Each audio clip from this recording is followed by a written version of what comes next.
Do you ever look at your to-do list that's still super long on a Thursday night and think, where did the week go? Do you ever look back on a Friday or Saturday and think, seriously though, what did I do all week?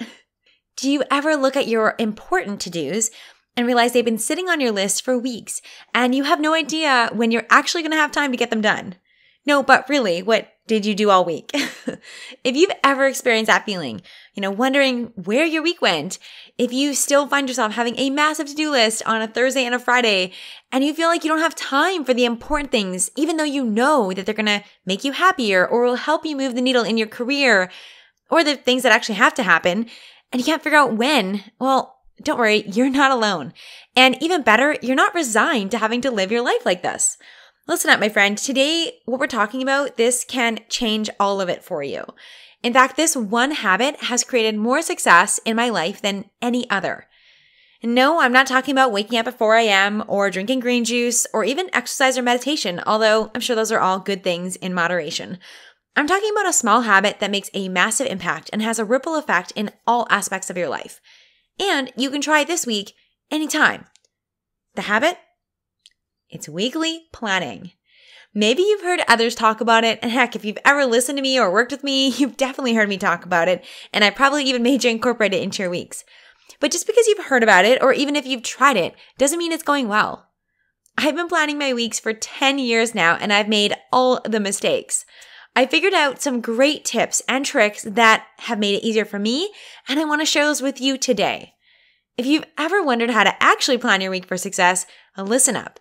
In this episode, I'm sharing why weekly planning is so important for any area of your life and to be successful in it. I'm going to talk about how to plan your week and give you all my best tips, the tried and true things. And I'm sharing the common mistakes and challenges I know you've come up against because you guys tell me, like making plans and having them thrown off always, or being too busy to plan. And I'll tell you what to do about that. By the end of this episode, trust me, you're going to nerd out like me, and you're going to be so excited to plan your weeks because you're going to see how valuable it can be to helping you take action, to be productive, and to have more time for the good stuff in life.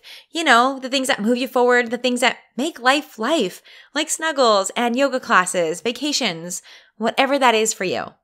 If you take action on the tips I share, you're never again going to overload your week, and you won't end your Fridays with nothing done and even more actions on the to-do list than you started with.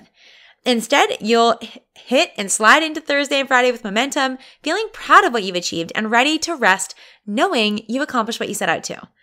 No more wondering where your week has gone or wondering if you'll have time to do that thing you keep saying you need to do. From here on in, you're going to plan your weeks, be productive and stress-free, have time for fun, yourself and others. Oh, and get your goals. So if you're ready for that, this week and next week, heck, every week, and I know you are, stay tuned because that's about to be your reality. Welcome to the Goalden Girls Podcast, where we believe you can have it all. I'm your host, Lisa Michaud, and I'm spilling tangible tips, goal-getting strategies, and real-life stories to inspire you to tackle your biggest dreams. You're a woman who knows you're made for more. Get ready to leave the excuses and self-doubt behind by being vulnerable, sharing your truth, and having honest conversations so you can succeed on your terms. Together, we'll set goals you'll actually achieve by staying motivated, having fun, and building a community of women empowering women. It's time to tap into your best self, get confident, and truly have it all. Goalden Girl, let's dive in.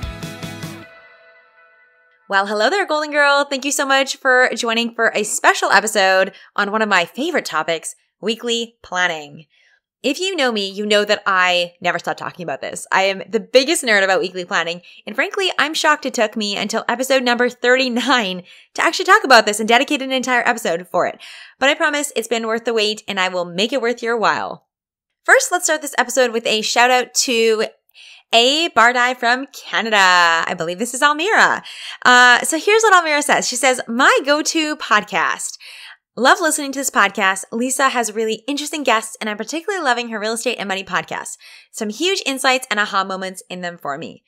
Thank you so much for leaving that review. You guys, I want to give you a shout out. I so appreciate you listening and being a part of our community, and I want to help bring in other people and let other people know that this is a great podcast for them too.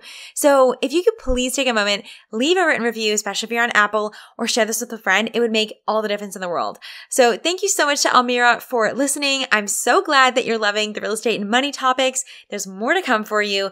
And thanks for taking the time to leave a review. It really means the world to me. All right, so let's start this topic by me telling you how my love affair with weekly planning began. Can you tell already how nerdy I am about this? So about 10 years ago in my corporate job, everyone had to take the 7 Habits of Highly Effective People course, based on the Stephen Covey classic book. Great book, highly recommend it.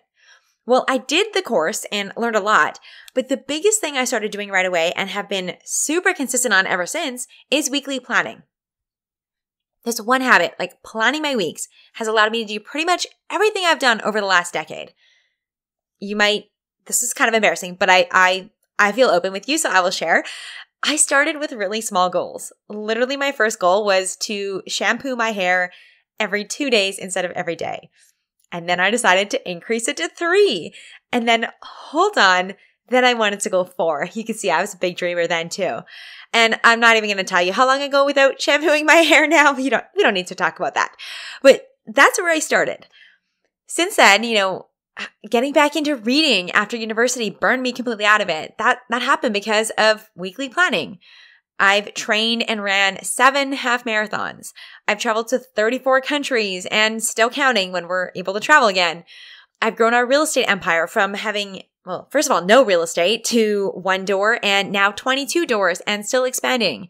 It's allowed me to start and grow my business and work with incredible clients that range from entrepreneurs and executives, parents, and community leaders. It's helped me create this podcast because you better believe there were a lot of weekly actions to make it happen and continue to happen today. It's helped me get featured in places like Fidelity, Huffington Post, and even get voted one of Vancouver's top mom bloggers in 2019.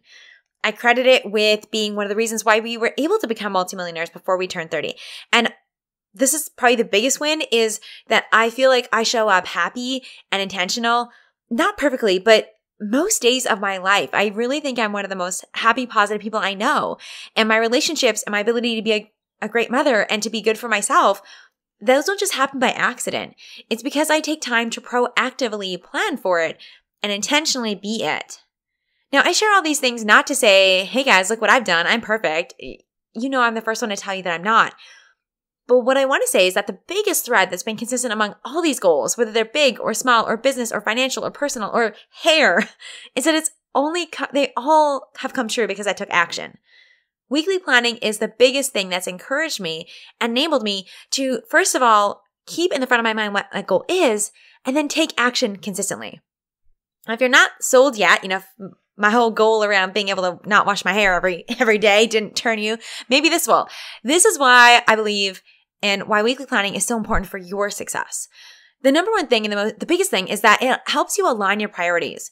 What you put in your calendar, what is in there, says everything about who you are and what you value and who you're becoming. It's up to you to make sure it's the right things on there. As Stephen Covey says, it's also so powerful and important to make time for the big rocks. Go Google Stephen Covey Big Rocks video if you've never seen it before. It's really good. But basically, you want to make sure that you plan for the big things, the most important things first. And then all the little things, they'll happen around it.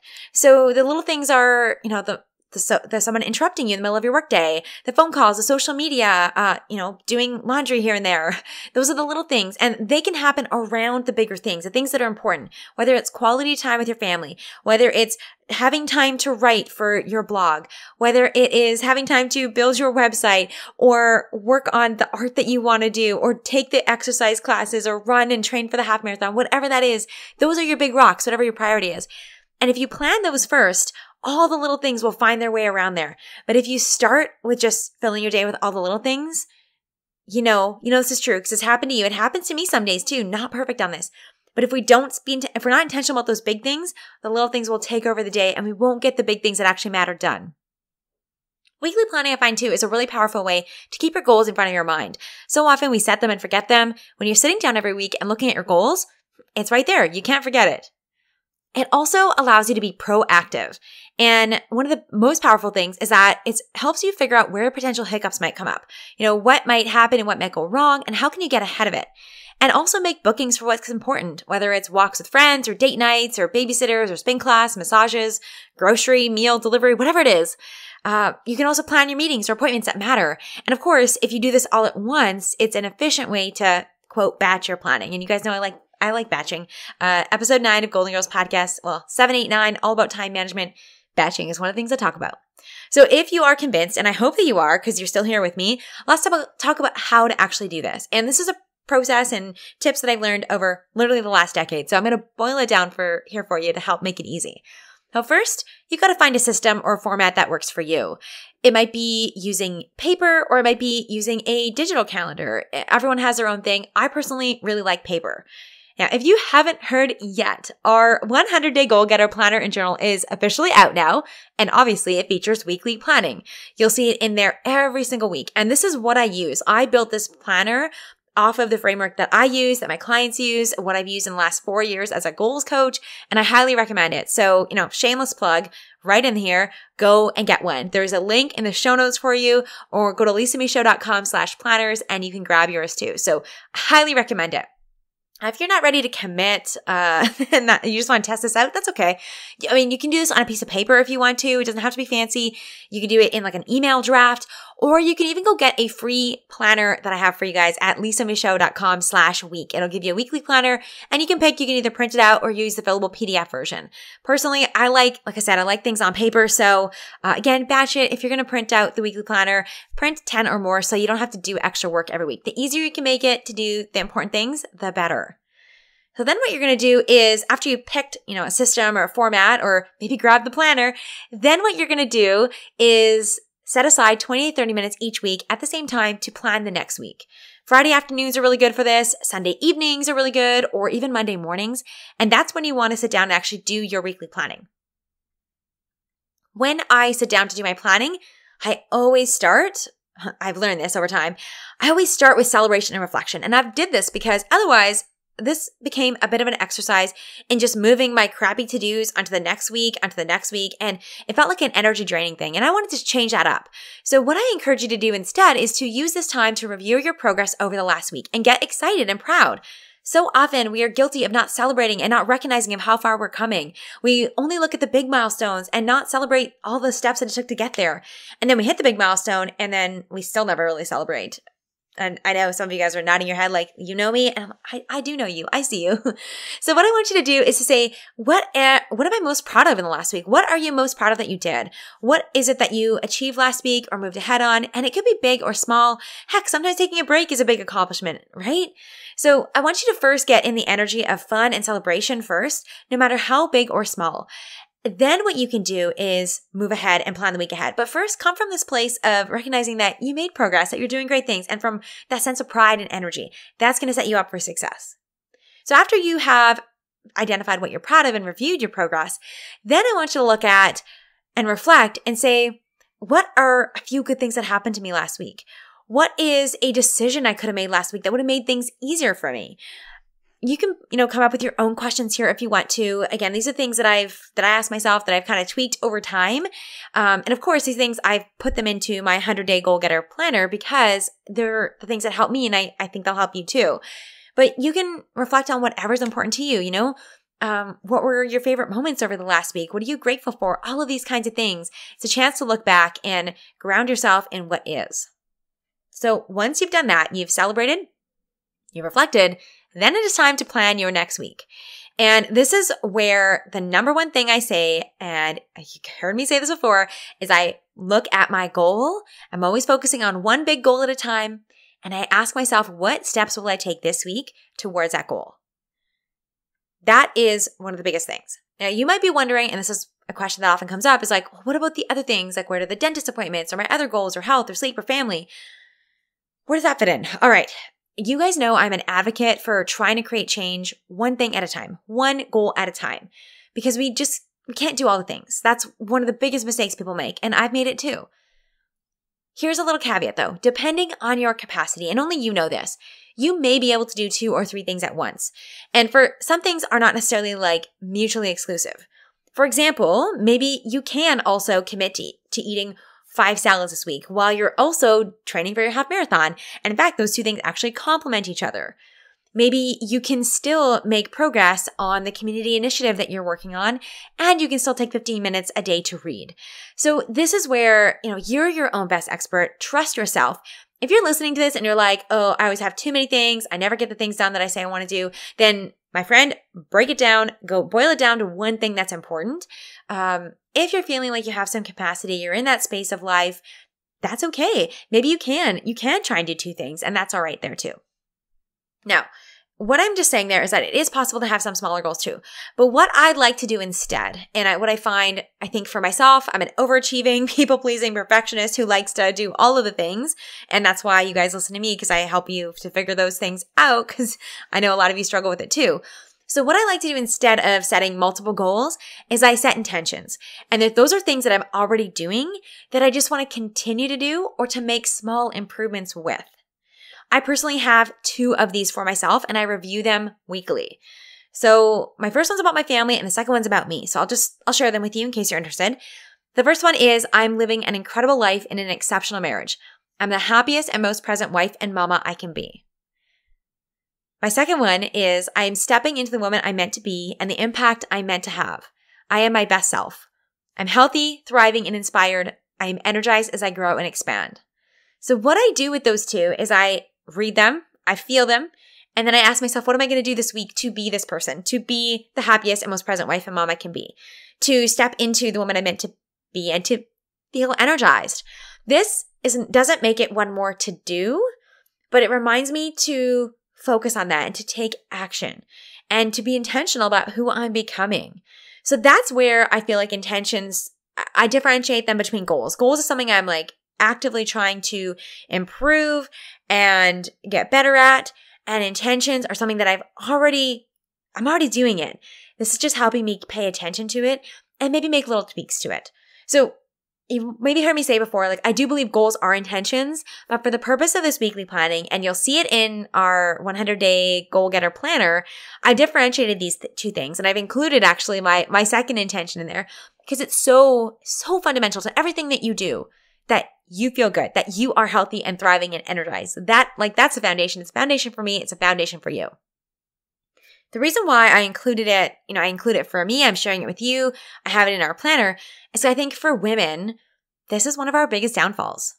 We don't take care of ourselves. And then we somehow still expect ourselves to be able to produce at a high level and to do all the things and to show up for everyone else and achieve these big goals when at the end of the day, or heck, at the beginning of the day, in the middle of the day, we are exhausted and depleted. So that intention I do believe in. And I would encourage you to, if you don't already feel good, like I already feel like I'm stepping into the woman and the impact and I feel really good. So for me, I can just build on that every week. If you can't, that doesn't resonate with you, but you want that, set that as your goal and let that be the only thing you focus on because everything comes from you. Okay, so let me just give you a little bit more kind of what I do. So I look at my goal, I look at my intention, and then I identify specifically what I will do towards that intention or towards that goal. So my goal really right now is to grow my business to inspire millions. So I identify things like the podcast episodes that I'm creating or releasing, the events that I'm leading, messages I might be sending out or connections I'm creating. I might set intentions around how I lead my team and, anything that ties to this goal really. I also put in a subcategory of income producing activities because I'll be honest, I haven't always been the best at this. So this is evolving for me over time. This is something like a little bit of a nuance, but I wanted to share it with you so you can get a bit of a lens and to see how I plan my weeks, what I'm doing to be intentional. So with my, I'm my best self, I'm stepping into the woman I'm meant to be, that healthy, energized version with that intention, I put workouts in there. I put meditation. I have to put evenings off on there. And I do that so I can still feel productive when I take time off. It's not like that's so horrible to admit, but that's just the truth. It's something that I will probably have to work on down the road. But I have, I'm looking at it right now. Tonight, Friday, I am going to watch a movie. And tomorrow I'm going to do some yoga and have a nice bath. Like I literally have to write that in. And then I get to feel good because I'm also checking something off my weekly planning list. A good way to test this is to say for yourself, how do I want to feel this week and what can I do to feel and be this person? That's what I ask myself and identify it, and then I do it. That's kind of the meat and potatoes. Now let's go and get a little more advanced here. First step is really to celebrate, reflect, and decide what you're going to do. And then what I want you to do once you know what you're going to do is to allocate an approximate time to each of the weekly actions you have on your planner. What you want to do is tally up then the total hours and making sure that you haven't given yourself too much to do. You only have 168 hours in a week between sleeping, 8 hours a day, probably needing a little bit of wind down time and a little wind up time on either end, some basic grooming and eating a couple hours a day. If you're working 8 hours a day, you end up with about 35 hours of time to do all the other things that you want or need to do. This is a true story. When I have put myself like, okay, these are the things I'm going to do this week, and then I've estimated how long it's going to take me, I have planned for like 200-hour work weeks. And all of it was so important. It had to get done. Obviously, that was a recipe for setting myself up for disaster and failure. And that's why I share this. And if this resonates, if you're someone who often you get to the end and you're like, I still have all these things to do, I highly, highly recommend that you do this, that you take a guess on how long things are going to take you. You put it next to the item and you say, okay, this email might take me 30 minutes or an hour. This workout or whatever is going to take me this long, and then tally it up, because you do not want to, remember, you only have 168 hours, talking 8 hours-ish of work a day, an extra 35 hours of fun stuff, maybe, or child minding or whatever that looks like, or business building. So be conscious of how much you're putting in there. What you want to do then, so you've got your list, of things you're going to do, approximately how long it's going to take you. Then you want to actually physically block that time in your calendar to accomplish it. Whether this is a digital calendar or a paper schedule, you're going to put those chunks in your calendar. Otherwise, when urgent things come up or temptations happen, it becomes really easy to forget about them. So this way, you at least see what your goals are. They're visual, it's there. And the only person that's going to make you change your priorities is you. Another little note, if you are, for example, let's say you're going to go to a workout class, I would recommend putting that in your calendar. If you are, let's say your goal is to build your website this week and think it's going to take you 5 hours on a Sunday to build your about page. 2 things I say to do. Number 1, way overestimate how long it's going to take you. I don't know if this resonates for you too, but it always takes me longer than I think. And number 2, put in extra sessions. So if you think something's going to take you an hour, plan for 2. If you want to get to the gym 4 times this week, plan for 5 or 6, because things are always going to come up. And this is a great way to build in that buffer and give yourself some grace. At the end of all this, and here, this is like, hear me loud and clear here, my fellow overachievers, your calendar should not be 100% full unless some of the things are things like downtime or nothing time or resting time. Ideally, and you'll have to figure out where this lies for you, I usually find having about 60% of my week planned with the rest of it flexible, or sometimes even less, and giving myself lots of time and space. That's kind of an ideal number. And as with everything, play with it, see what works for you, but you don't want to have it overscheduled, or at least overscheduled to the point where if something goes wrong, it's going to throw off your entire week. It sounds counterintuitive. I know it does, but often the weeks that I have less actions or stuff planned, I actually get more done. And even if I don't get more done, I feel better about what I did do, because I'm looking at all the things I did instead of the 15 things that I didn't do. So that really makes a big difference for me too. Here's one last little tip here for your planning that's really important, is to, in that time, do the actual bookings and make it easier. What you want to do is you want to decrease the resistance and make it more likely that you'll actually follow through. So if you need to go somewhere for a certain item on your task, like build in the time to actually travel there. If you're doing a date night, get a babysitter, book the restaurant, send the meeting invite for the meeting that you want to have, book the fitness class, or decide what workout you're going to do so that it's easier when that time actually comes. Pre-order your food, whatever you can do here. Like, take it one level further. It might take you a little bit more time as you're sitting down, but to do it once a week, it makes it just so much easier. It makes your whole week just flow through and way simpler. All right, let's get into a next level tip. This is something I've just recently started doing and I'm really excited about it, and it's been so powerful, so I want to share it with you. Include your family, your partner, and your work team in this. Troy and I have really recently started doing this. It is awesome. We have some aligned goals, so it's great for that, for us to figure out, like, what are you doing? What am I doing? How can, are there any man, I was about to use a project management term of like, are there any things that are dependent on each other? But like, is he waiting for something on me or I'm waiting for something on him? And can we be clear on that? It's super helpful for accountability too.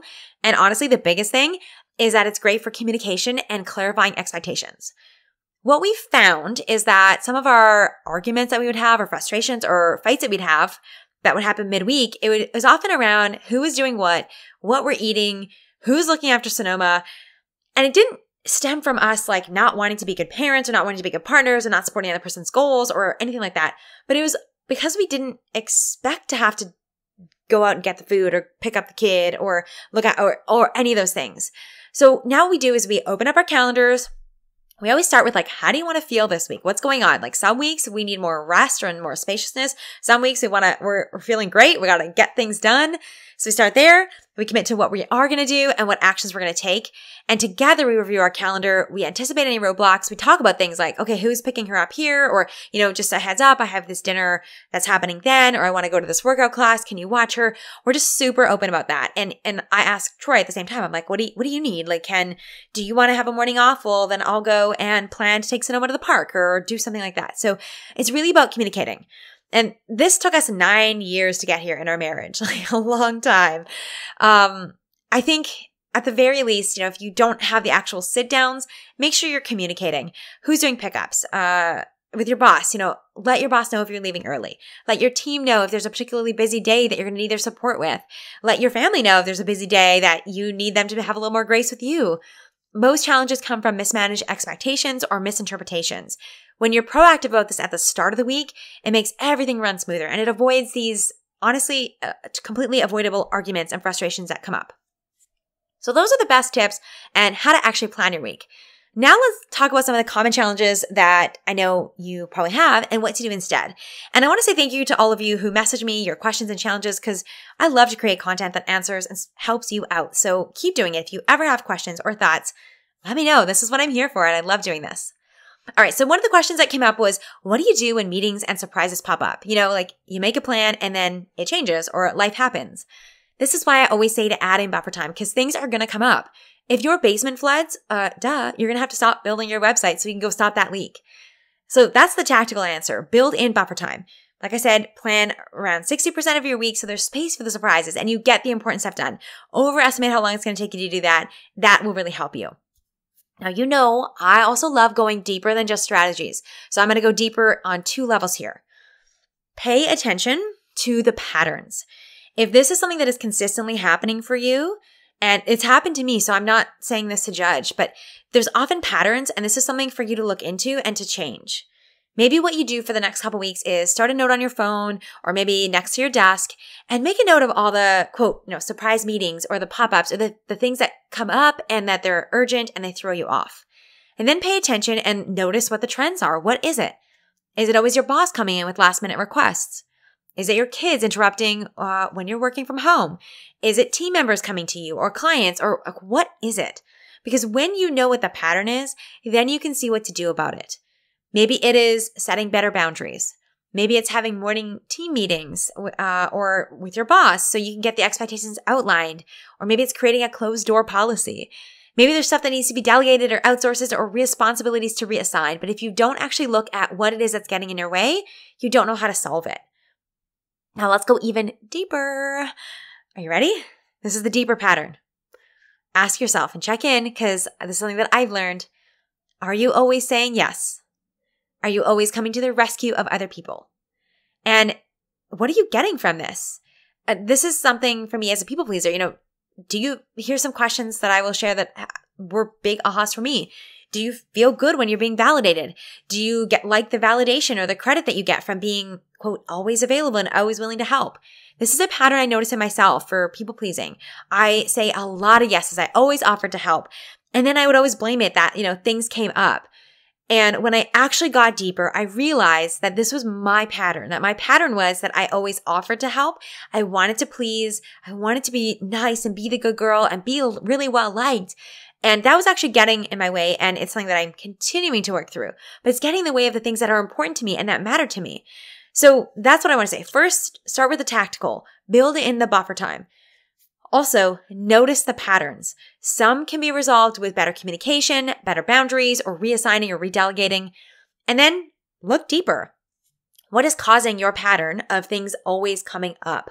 Are you a people pleaser? Are you a perfectionist and things are taking you way too long? What are you not setting proper boundaries in multiple areas of your life? What is that? What are you getting from it? And how is that maybe inadvertently showing up in your life? So that's what I want to say to that. Like, there's a surface level answer and then some deeper ways for you to go in. Okay, next question that came up is, my calendar is too busy for planning. This is so common. This is like one of the biggest things I see. A common trend is that for anybody who is a planner, we tend to plan ahead. So the next few weeks in your calendar are usually busy. If you have a big goal or you want to make a change, so for example, you want to get up earlier or you want to set Saturdays or Sundays aside to start your blog or your book, or you want to take yoga teacher training, you might have to wait a few weeks until, the kids' swim lessons are done on Saturdays or your evening commitments for the next few weeks are clear. If it's a short-term thing, which I think probably most of the time it is, then go right now and block the time ahead. Like if it's 3 weeks, 4 weeks, 6 weeks, go ahead and block that time for whatever you need. That's the thing. Usually it's just the next couple weeks are busy, but if you allow that to be a continuous trend of the next few weeks are always busy, you're never going to get out of this. So if it's a short-term thing, that's all you have to do is look ahead a few weeks, block the time, and then you'll have it in there. And then of course, stay committed to that, which, listen to the answer to the last question. If you can't stay committed to that, what's the pattern there? What are you getting from it? Go a little deeper if you can't seem to make that time happen. So let's also talk about some tough love, because if you look in your calendar and for the foreseeable future, there is no time, there's nothing, then my friend, you need to create some massive change, because you ultimately are in charge of your life and you are in charge of your calendar. And at the end of the day, this is up to you. I say this with complete awareness and understanding that this is not something that you change instantly. It's not something you change overnight. I realize you probably can't just, quit your second job or make the kids grow up and go to college instantly. But as many, you've heard the quotes, if you don't have time for a laugh, you don't have a life, right? If nothing changes, nothing changes. And it might be time for an overhaul. I want to acknowledge here that some situations are tough. Financial times can be tough. You're looking after small kids, aging parents. You are maybe sick yourself, or you have a startup, whatever that is. Some of these things you choose and some of them you don't. And so I don't want to just say like, you have control, fix it today. That's not what this is about.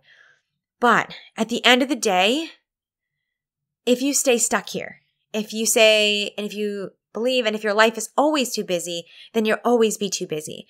And I want you to shift from being a victim of your calendar to being in charge of that. And even if it doesn't mean it changes instantly or in the next 2 months or even 6 months, I want you to change your perspective on this. So if you can get on board with this with me, and I hope you do, look at your calendar when you're in charge of it and look at it creatively and from an empowered place and say, what am I spending time on? It can be super helpful to go back and track your time for the last couple weeks and see what's happened. Check in and say, what's actually most important to me? What am I doing that someone else could be doing? What could I stop doing? What am I tolerating in my life? What would make me feel like I had more time? How can I build in more time in the next few weeks? How can I create more space, more control in my calendar in the next 6 months, the next 1 year, the next 5 years? Again, if you're so jammed up, like the next 5 years, you can't do anything, this is not going to be instant, but you've got to get started today, my friend. Got to get started. Go back and listen. Episode 7, 8, 9 of Goalden Girls Podcast, all about time. It's seriously a masterclass on time. We're talking about mindset, perspective, priorities, capacity, and all these things play into time management. It's not just a straight number. And of course, I give you some tools to help you out. So go listen to that if this is something that's still an issue for you. I think what we talk about there plays in really nicely to this episode too. All right. Here's another one. You guys said, one of the biggest things you struggle with is overestimating what you can accomplish in a day or a week. And then the result is that you feel like you never have enough time to do it all. Go back and do an audit. Figure out how long you thought it would take you, and then how long did it actually take? You can do this backwards, or you can do this for the next week ahead. And be honest. Did you overestimate what you could do? I've told you before, I've done this. I'm so guilty of it. So give yourself grace and have a laugh at how ridiculous I was trying to squeeze in 200 hours of work in a week. And know that that I can do it, that there is so much hope for you. And it's a process. The step I shared also about estimating how long things take should really help with that. And if you're still getting off track, make sure you're overestimating how long things are going to take. Give yourself a buffer time and honestly track this for a week. Figure out what's going on. Use an app like Toggle or grab my free 168-hour tracker if you want to use a spreadsheet or print it out. And there's a link in the show notes there too. You got to do an audit, get some data, figure out what's really going on. That's going to help you there. That's going to give you a place to start. And again, then you can always go deeper and figure out what patterns, what's coming up here. But start there. Start with doing an audit of how long you thought it was going to take you and what it's really taking you and adapt from there. Okay, and now I'm going to give you guys just one more little poke here because I know a lot of you guys have given up really fast and you've tried it for a week and it didn't work. This is not an excuse. This is an opportunity to figure out what will work better. Remember, this is 10 years of learning and figuring it out. So be honest with yourself. Did you not give it enough time? Did you try and plan too much? Did you not communicate expectations? And if it's any of those things, go back and listen to this episode again. Make sure you're actually implementing all of the tips I suggested. Maybe not all at once, but try one every week. Or heck, ask yourself, you are your own best expert. What was the biggest challenge you faced? Be your own coach. And what would you suggest that someone else in that situation do? Did you not follow your plan? And I'll be honest, sometimes I've scheduled things for myself, like the gym, and then I bail on myself because I can.